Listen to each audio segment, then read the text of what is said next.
¿Listo para otra ronda de preguntas? Vamos, vamos al ataque, hermano. Va. Les recuerdo a todos que vamos a tratar las preguntas de la parte 3 y 4 del libro que tratan sobre el reino de Israel y el reino de Cristo, exclusivamente de esa parte. Y bueno, comenzando.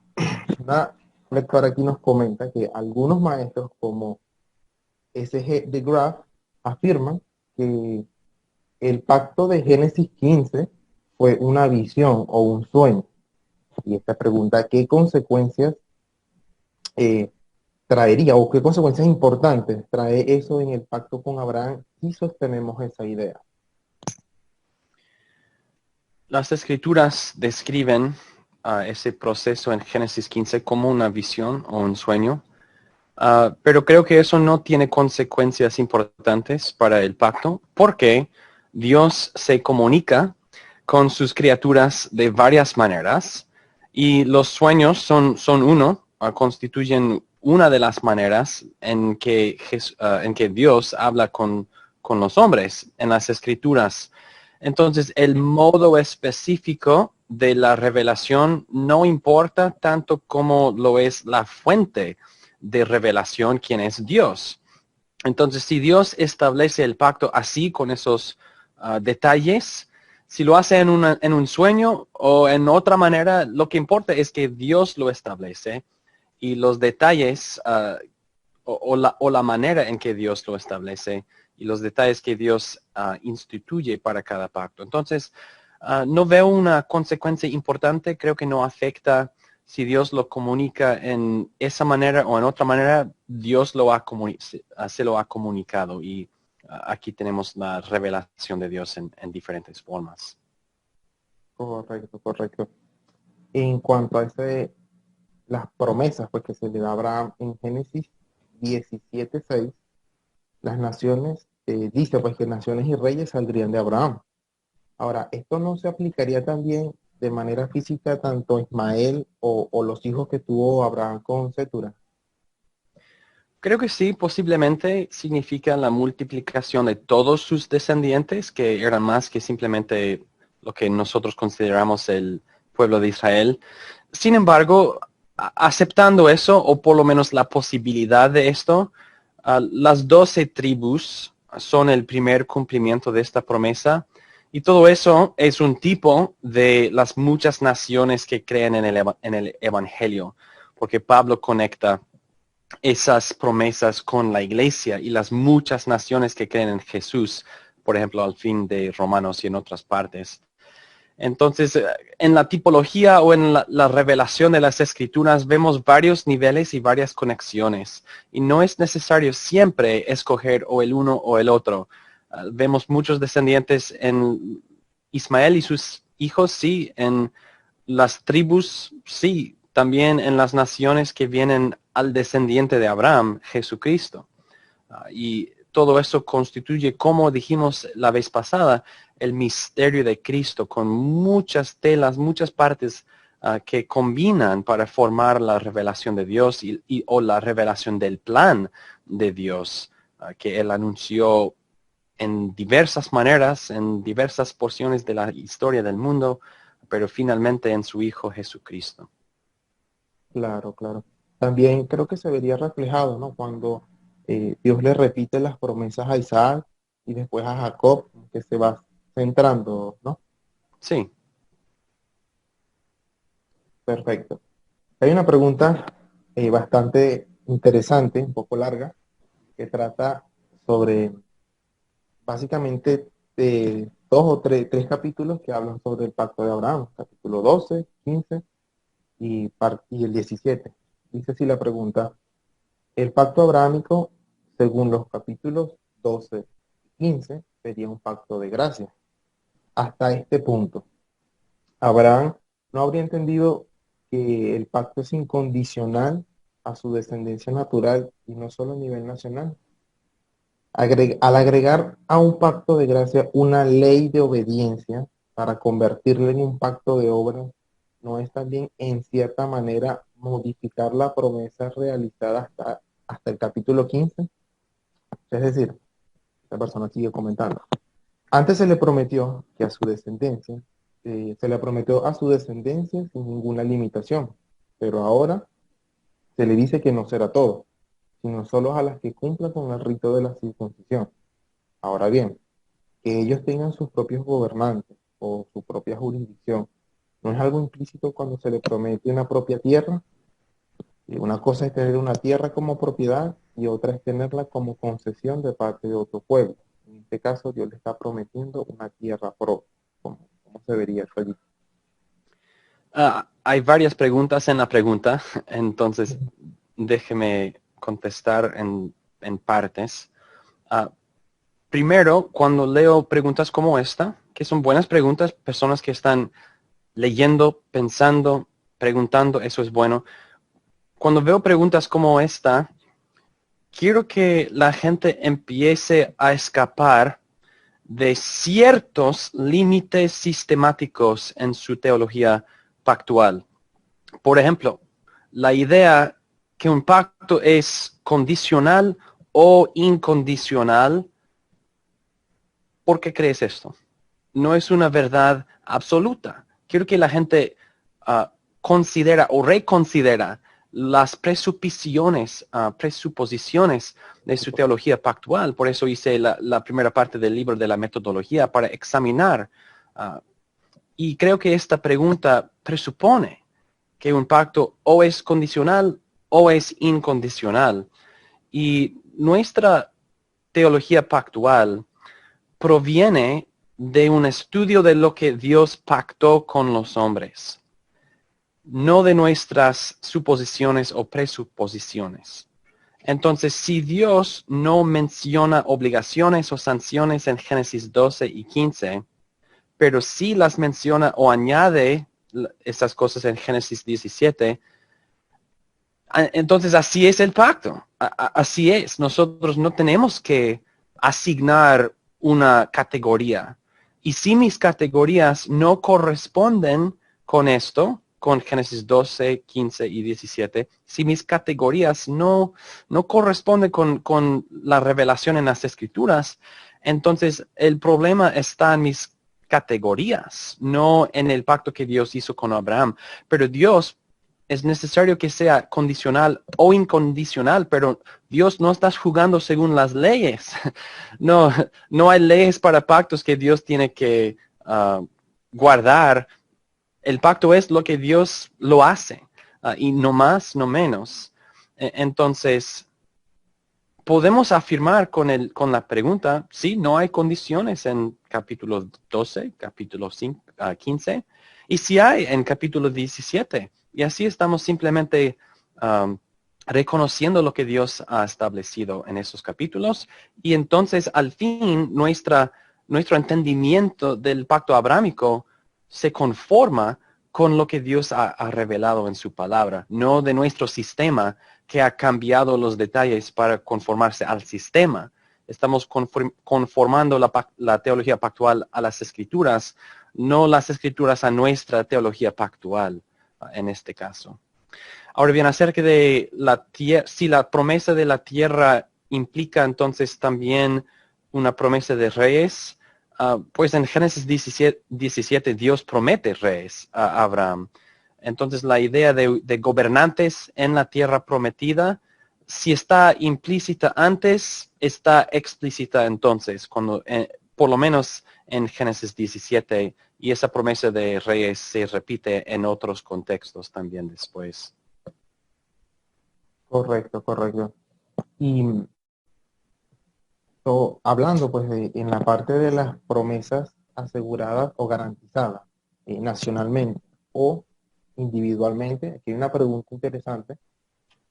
Dice que en el capítulo del pacto abrahámico, el autor resuelve la tensión que hay entre las promesas garantizadas de Dios y las amenazas de expulsión del reino por la desobediencia, estableciendo que en las primeras las promesas estaban nacionalmente garantizadas, pero no individualmente. Ahora bien, esto dio a entender que la circuncisión garantizaba individualmente la promesa abrahámica. Sin embargo, en el pacto mosaico pareciera que el autor estaba dando a entender que Génesis 17, que se consideraba la garantía individual, ahora es una promesa corporativa, que recién el pacto mosaico es una garantía individual. ¿Cómo se resolvería este aparente conflicto? Me parece que hay que, me parece que la pregunta no entiende lo que intenté decir, pero yo voy a decir que es mi culpa. Si la gente no entiende lo que yo enseño, es mi culpa. Entonces déjeme explicar. El pacto mosaico, lo que intenté decir en mi libro, es que el pacto mosaico no cambia la relación que Dios había instituido en el pacto abrámico. Y lo que quiero decir es que hay una garantía nacional, pero no hay una garantía para el individuo. Entonces, la circuncisión es una señal visible que garantiza las promesas a los descendientes de Abraham en general, pero a ninguno en particular. De veras, la circuncisión es una amenaza al individuo. Si eres circuncidado, tú sabes, Dios nos ha prometido la tierra de Canaán y el nacimiento de la simiente quien bendecirá a las naciones, etcétera. Dios nos ha prometido esto. Pero yo tengo que mantenerme fiel para seguir en participación de estas promesas. Entonces, el individuo sabe, hay una promesa nacional y garantizada, pero mi participación no es garantizada. Dios preservará a la nación en general, pero no necesariamente a mí en particular. Y vemos esto en la vida de Moisés y la generación que murió en el desierto y más ejemplos. Entonces, no debe haber un cambio entre Abraham y Moisés en esos pactos en cuanto a la condicionalidad o la garantía que es nacional y la posibilidad de desheredación que es individual. So, el lector o el autor, ¿quién tiene el problema? No sé. Ustedes pueden leerlo y decidir, pero yo voy a tomar mea culpa. Yo voy a tomar la culpa en este caso. Claro. Entonces, el sentido de obediencia está explícito en el pacto mosaico, ¿correcto? Sí, es más explícito. Génesis 17 dice, el que no es circuncidado ha quebrantado mi pacto y es cortado del pueblo. Entonces, uno no puede ser más explícito que esto. Pero el pacto mosaico incluye más con maldiciones o sanciones. Si no guardas todas las palabras del pacto, entonces tú recibirás todas esas maldiciones. Sí, es más grande en cantidad, pero no es diferente en calidad entre Abraham y Moisés y sus pactos. Viendo eso, esa idea de obediencia, una pregunta relacionada a ello es, ¿por qué el antiguo pacto no se considera o no es considerado también el pacto de obras o el pacto con Adán? Sí, la cuestión o la pregunta de si el pacto mosaico es el pacto de obras tiene una larga historia y mucha literatura en la tradición reformada y también en la literatura de los bautistas particulares. En mi opinión, creo que nosotros debemos rechazar la idea que el pacto mosaico es el pacto de obras y la razón no es una razón sistemática, sino es una comparación de los detalles de los pactos. Esos dos pactos, Adán y Moisés, tienen diferentes cabezas federales, tienen diferentes representados o la gente que son representados por la cabeza federal. Los preceptos son diferentes, menos la ley moral. Las promesas son diferentes y las maldiciones o las sanciones son diferentes. Entonces, ¿hay una analogía o un paralelo entre los dos? Claro que sí. Y por eso decimos que el pacto mosaico hace un eco muy fuerte de Edén. Y repite la idea de haz esto para vivir, etcétera. Pero ese paralelo o esa analogía no necesariamente indica o implica que son el mismo pacto. Si Adán es la cabeza federal del pacto de obras, pero no la es del pacto mosaico, Si todos los hombres son representados en el pacto de obras, pero no en el pacto mosaico, si la ley moral y las leyes positivas del huerto constituyen las condiciones del pacto de obras, pero no el pacto mosaico, si las promesas de gloria perfecta y eterna es la promesa del pacto de obras, pero no del pacto mosaico, y si las sanciones, muerte eterna, es la amenaza del pacto de obras, pero no del pacto mosaico. Entonces, en cada punto son distintos. Hay conexiones, sí, en revelación y el eco, como ya dije, pero no son iguales, no es el mismo pacto. Ya. Creo que una confusión o la tendencia que se lleva a comparar estos dos es porque ambos comparten la ley moral de Dios. Sí, y por ejemplo, si lees el progreso del peregrino, Adán y Moisés, los dos atacan al cristiano. Y cristiano va a Moisés, no recibe misericordia. Va a Adán, no recibe misericordia. Y los dos atacan a cristiano. Entonces, si buscas misericordia de uno o el otro, no la vas a encontrar.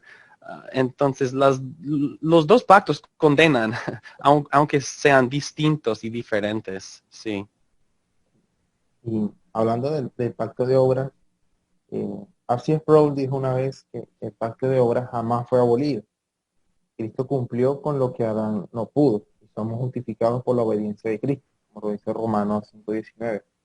Aunque para el hombre es imposible regresar pues por el camino de Edén, Dios siempre mantuvo el pacto de obras para cumplirlo en Cristo. ¿Cómo se podría ver eso allí? Pues tengo miedo de no estar de acuerdo con el Papa reformado, R.C. Sproul, pero en este caso sí, no puedo decir que estoy de acuerdo con él. Ah, Voy a repetirme muchas veces esta noche, pero hay un paralelo entre Adán y Jesús, sin duda. Sin embargo, el pacto que Cristo cumplió no era el pacto de obras, sino el pacto de redención. El pacto de redención incluye más. Por un lado, más y por el otro, menos que el pacto de obras, porque el pacto de redención incluye menos en el sentido que no tiene que ver con el huerto de Edén y los árboles. Hay elementos del pacto de obras que no aplican a Jesucristo.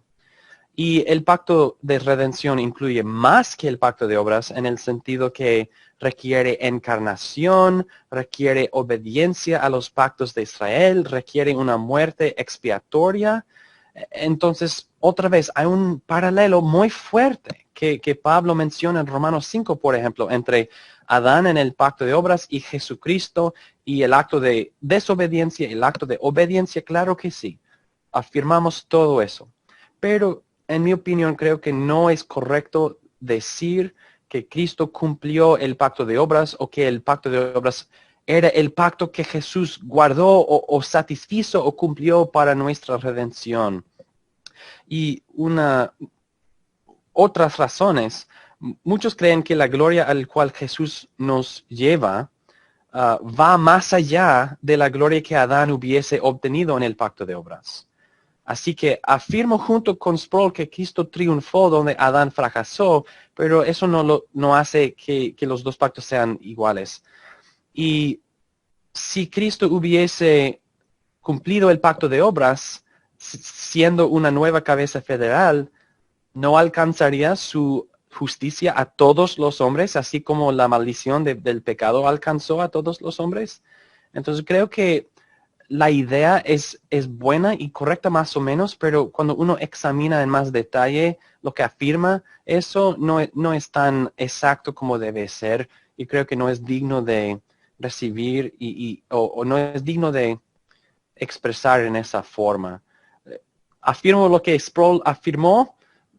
Básicamente sí, pero creo que la manera en que lo expresó no es correcto. Claro. Entonces, no es lo mismo decir que el pacto de obras está vigente para salvación a decir que está eh, como que vigente en su parte condenatoria. Sí, está vigente en su parte condenatorio, sin duda, pero no ofrece salvación. En Génesis 3, el árbol de vida es prohibido con espada de fuego y un ángel, y nadie, nadie ha regresado a esa gloria o a la promesa de vida por el pacto de obras. Es imposible. No ofrece perdón por eso. Ofreció una gloria al hombre inocente, pero no ofrece perdón en ningún sentido. ¿Cierto? Hablando de la cabeza federal, que es un aspecto importante de los pactos, ¿nos podrías aclarar mejor por qué Moisés no es considerado cabeza federal, sino un mediador del pacto? ¿Cómo se ve esa diferencia entre cabeza federal o mediador? Si, si hablamos de un mediador, decimos que Dios hace promesas pactuales por medio de un mediador. Pero en el caso de una cabeza federal, Dios hace promesas a la cabeza federal o a una cabeza federal. Las promesas pertenecen a la cabeza federal. Dios dirige las promesas a la cabeza federal, mientras el mediador recibe las promesas y las comunica a un pueblo. Dios tramita un pacto por medio de un mediador, pero Dios tramita un pacto con una cabeza federal. Por ejemplo, Dios pactó con Abraham a ti y a tus descendientes. Entonces, el pacto depende de Abraham y todos los que están en Abraham, o los que son de Abraham, o los que Abraham representa. No es así con Moisés. Dios no prometió a ti, Moisés, y a tus descendientes, y nadie fue incluido o excluido del pacto por la obediencia de Moisés o la desobediencia de Moisés o cualquier promesa a Moisés. Y Moisés actúa como un mediador en otros ejemplos simplemente cuando apela a las promesas de Dios a Abraham. Dios, no destruyas al pueblo tuyo porque prometiste a Abraham. Moisés no dice, Dios, hiciste un pacto conmigo, porque él era un mediador y no una cabeza federal.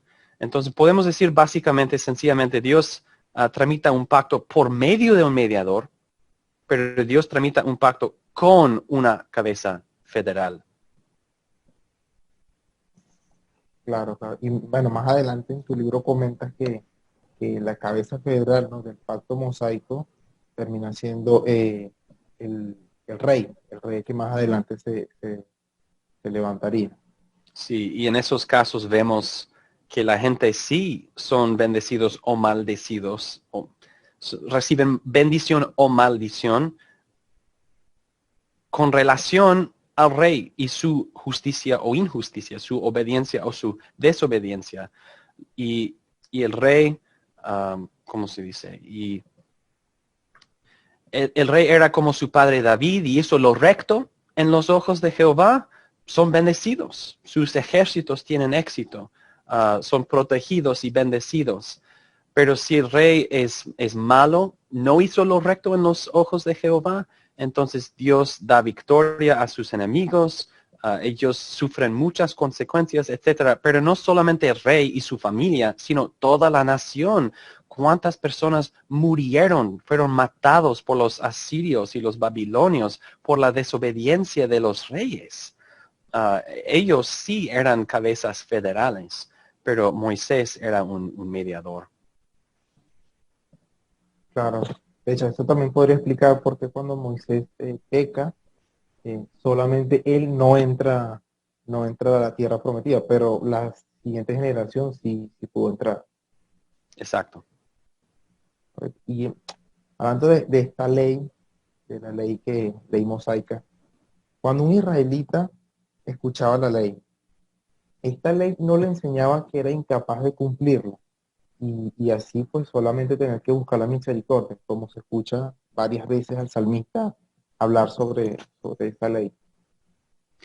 Sí, la ley tiene varias funciones y para el santo en el Antiguo Testamento, para un creyente, sí, la ley le mostraría su incapacidad, su pecaminosidad. Pero también la ley para el santo o para el creyente sería una senda de santidad. No solamente una amenaza, sino siendo reconciliado con Dios por la fe en las promesas de Dios. La ley sería el amigo del creyente que dirige y revela la manera en que debe caminar como un santo, como una persona del pueblo de Dios. Entonces sí, la ley cumplió varias funciones para los israelitas. Un no creyente debe ver su incapacidad, como dicen en Hebreos, que había los sacrificios nos recuerda de nuestro pecado y nuestra pecaminosidad. Nos satisfacen nuestra conciencia, nos hacen más conscientes de nuestro pecado. Por medio de la ley es conocimiento del pecado, dice Pablo. Sí.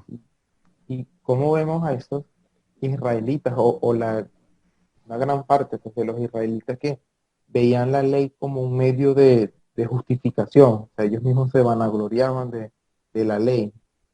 Como, creo que no les aplicaba lo mismo para los santos en el Antiguo Testamento. Sí, Pablo les dice, no escuchas a la ley, no lees la ley no te justifica, la ley te condena. Pero sí, ciertas personas no entendiendo el fin o el destino de la ley, buscaron su propia justicia en la ley y no la encontraron porque la ley es incapaz por la debilidad de la carne justificar. Uno no puede guardarla perfectamente. Claro, claro. Y comentabas que la ley muestra el pecado, nos hace más conscientes del pecado y en las mismas leyes ceremoniales se instituyeron sacrificios para, para el perdón de esos pecados. Ahora, la sangre de los machos cabríos no limpiaba la conciencia de los israelitas. Entonces, que sí lo limpiaba. No, la sangre de los machos cabríos no limpiaba la conciencia de ningún israelita. La purificación de los sacrificios, el autor a los hebreos, quien se llama Pablo, ah, el autor a los hebreos, Pablo, nos dice que los sacrificios purifican la carne o purificaban la carne. ¿Qué significa esto? Pues significa que Dios, por el pacto abrámico y en particular, Dios estableció un pueblo santo y separado en una tierra santa y separada, con leyes santas para vivir. Y Dios dijo, si vas a vivir en mi tierra que yo les he dado, tienen que vivir santamente, en una manera santa. Y si ustedes no son santos por razones de, por ejemplo, comer comidas, ¿cómo se dice? Unclean, no limpios, Pura. no puras, impuras. Bueno, si comen comidas impuras, ellos entonces son impuros. O si tienen ciertas imperfecciones en la piel, o si tienen ciertas enfermedades. Hay muchas cosas que Dios en este sistema, Dios estableció. Esas cosas son inmundas o impuras. ¿Y cómo pueden purificarse entonces? Pues los sacrificios purifican a la gente según la carne, pero también su desobediencia. Dios establece leyes. Si pecas en esa manera, ofrece este sacrificio. Y ahora ha sido restaurado a la tierra santa y participación en el tabernáculo o el templo.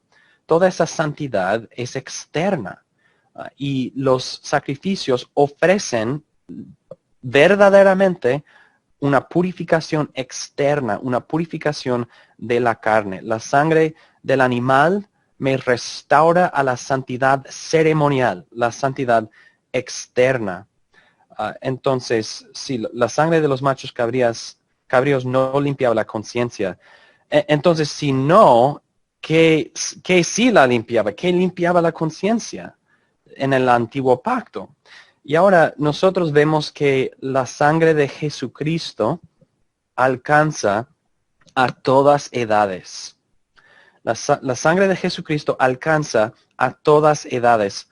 Y todo sistema de teología, sea bautista o presbiteriano, no importa, todo sistema tiene que contestar esta pregunta. Si somos salvos por la sangre de Jesucristo, que no fue derramada hasta la crucifixión, entonces, ¿cómo fueron salvos los que murieron antes de este derramamiento de sangre? Todo cristiano, de cualquier denominación, o cada cristiano tiene que contestar la pregunta, ¿somos salvos solamente por la sangre de Jesucristo? Él no derramó su sangre hasta un cierto punto en la historia del mundo. ¿Qué decimos acerca del tiempo antes de la crucifixión? ¿Cómo alcanzó los del pasado la sangre de un sacrificio futuro? Y las escrituras nos dicen en Apocalipsis 13:8, dice, le adorarán todos los habitantes sobre la tierra, cuyos nombres no están inscritos en el libro de la vida del Cordero, quien fue inmolado desde la fundación del mundo. El Cordero fue inmolado desde la fundación del mundo. Tenemos aquí lenguaje de una muerte que no tomó lugar antes de la fundación del mundo o en la fundación del mundo, pero obviamente hay una conexión a toda la historia. Y Pablo otra vez en Hebreos 9:26 dice, le habría sido necesario padecer muchas veces desde la fundación del mundo, pero ahora Él se ha presentado una vez para siempre en la consumación de los siglos para quitar el pecado mediante el sacrificio de sí mismo. Entonces vemos que en la consumación de los siglos, al fin del tiempo, Pablo dice, aún en un día específico, en un tiempo predestinado, Cristo murió. Pero su muerte, su sangre alcanzó a la fundación del mundo. Si fue necesario que Cristo padeciera muchas veces, si fue necesario derramar su sangre en cada momento, sería necesario hacerlo desde el principio del mundo. Pero lo hizo una vez al fin de un tiempo predestinado. Entonces nosotros otra vez no conformamos las escrituras a nuestro sistema, conformamos el sistema a las escrituras y decimos, bueno, entonces un sacrificio a un cierto punto en el tiempo alcanzó a toda la historia antes de este punto de tiempo. La sangre de Jesucristo, el Cordero inmolado desde la fundación del mundo, alcanza a la fundación del mundo. ¿Cómo? Pues por las promesas de Jesucristo.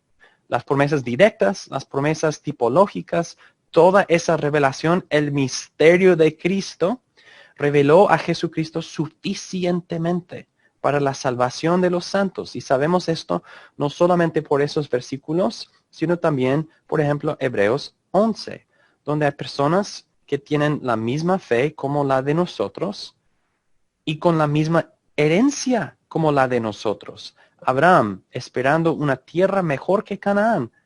Nosotros vamos a llegar a la misma tierra. Tiene la misma fe, la misma heredad. ¿De dónde proviene? Del mismo Cristo. Y por eso nosotros decimos que la conciencia de muchos santos en el Antiguo Testamento sí fue limpiada, pero no por la sangre de los animales, sino la sangre de Jesucristo, que fue revelada en diversas maneras, el misterio de Cristo. Y si es difícil para nosotros entender, pero ¿cómo sabían?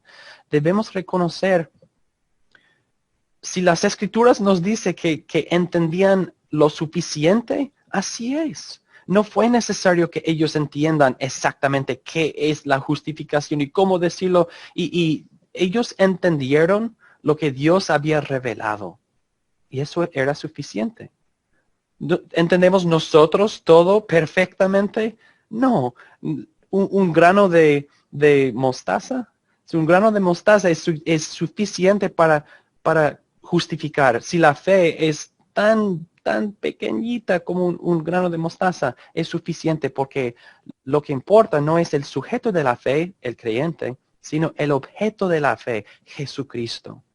Y el niño que cree es tan justificado como el doctor de teología quien cree. Tienen el mismo Señor, el mismo Salvador y la misma fe salvadora que Dios otorga a todos los elegidos. Entonces, sí, Cristo es el Cordero inmolado desde la fundación del mundo.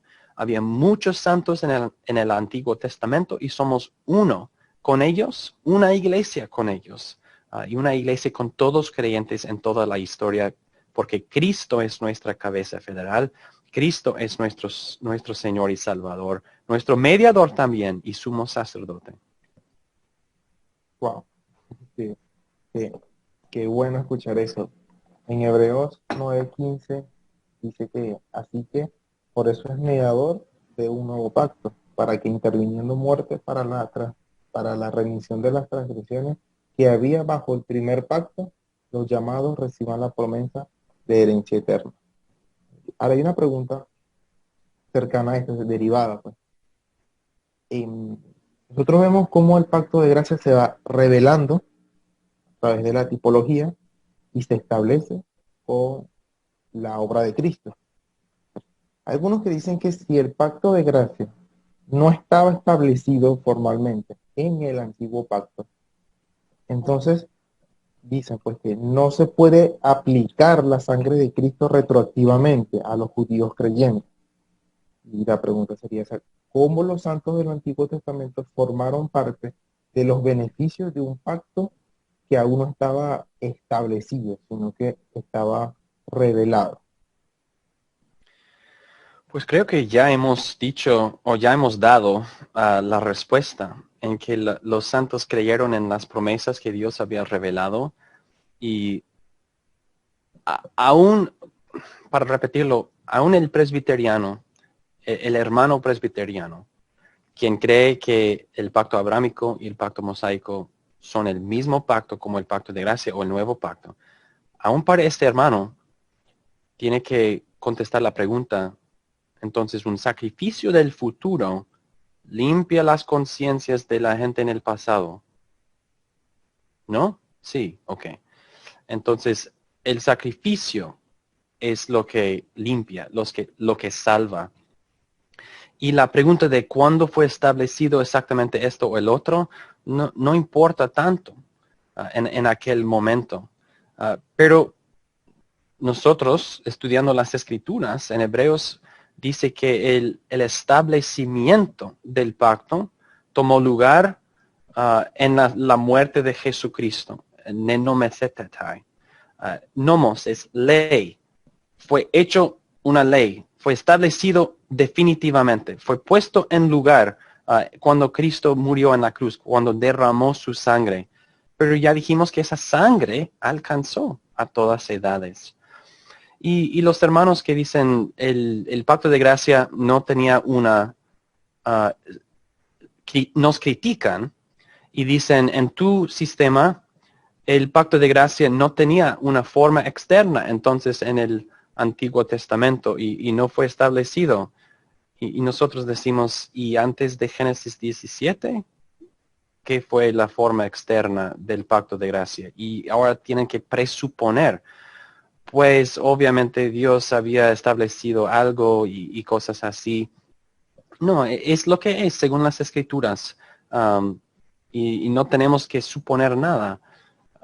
El pacto de gracia sí no tuvo su propio culto externo hasta el nuevo pacto, pero los santos participaban verdaderamente en los beneficios de Jesucristo por medio del antiguo pacto, aunque el antiguo pacto en sí mismo era deficiente y vacío en cuanto a la salvación. La sangre de animales no limpia la conciencia, pero es un medio para apuntarnos a una sangre perfecta que sí puede.